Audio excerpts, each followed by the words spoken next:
not quite as bad as some places. You will then hear how to pay for this wonderful place that we love. Meet with the Director of Financial Aid. You get a tour of the building with students, and then have lunch with 2 students. And they are free to say and do whatever they want. We do not keep tabs on them whatsoever. We can tell you what VCOM is all about, what it's supposed to be like. They tell you how they're living it and what it really is like as a student. They give you much more insight than we ever could. Then you hop in the VCOM van, you see the Knollwood building across the street, and then get to drive around Blacksburg, see Virginia Tech, and see some of the housing opportunities in Blacksburg.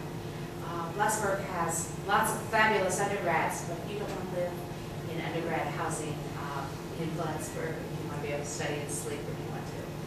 Virginia Tech undergrads are great, they're rowdy. This is the class of 2013, 37% Virginians, 68% from the Appalachian region, 41% female, and 11% underrepresented minorities. So we're really proud of our classes. The class of age has actually dropped recently. It has been in the past 26. We had a couple 20-year-olds. That really skews it. 20, I mean, one class had a 19-year-old, and yes, she had an undergraduate degree.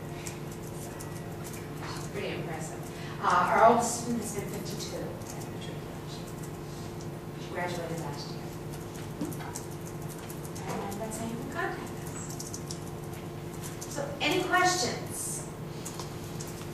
Yes? When you apply for early admissions, if you're not accepted, do you get put automatically back into the pool of all the other applicants? It depends. Usually, it depends on why you weren't accepted. If you come into an interview and sit like this, put your feet up at the desk, people have done this, fall asleep during the tour, things like that, now you won't get back in the pool. If there's something, what we'll probably do is, let's say we don't want to accept you, we might say, we want you to do such and such over the next 3 months. Maybe we found that you really don't quite understand what osteopathy is all about. We'll say, shadow another DO for 40 hours, have them send us a letter to complete what we need. Or maybe you are still in classes and your science GPA is not quite as high as we think it should be. We will encourage you to either add some more coursework or to, in fact, wait until you see those small grades. So, yes, you would be. You would also be free. Your compass would already be completed, and you would be free to send out your application to other schools to get those sent there. It wouldn't really delay you and still be considered early in the scheme of things.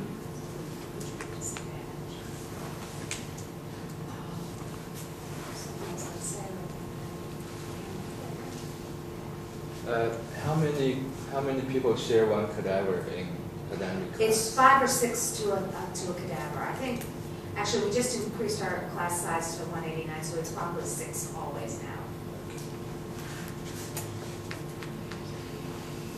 What percentage of your applicants are accepted? I mean, how many compared to that? Well, we interview about 400 applicants, and we probably accept at least 80%. How many people originally send in applications but perhaps don't get their interview? We last year had 3,300 applications. We're on target to probably beat that number again this year. It'll be over 3,500, I would imagine. So if you have gotten through, and been offered a secondary, completed your application, and been offered an interview, you've got to do something pretty stupid in your interview, more than likely, to not get an offer, because we have gone through and the committee has reviewed those files, and we are very interested in you at that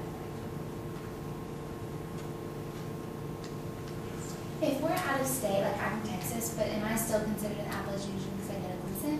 It's still okay.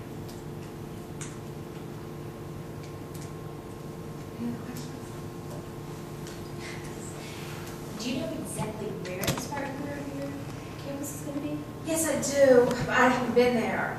If you're at the Spartanburg Hospital, there's supposedly a green space somewhere around there, and maybe a building used to be there, or something. Yeah, Regional? Not very black. Regional? Regional. Okay. And they are supposed to be building there. They're hoping, I believe, to set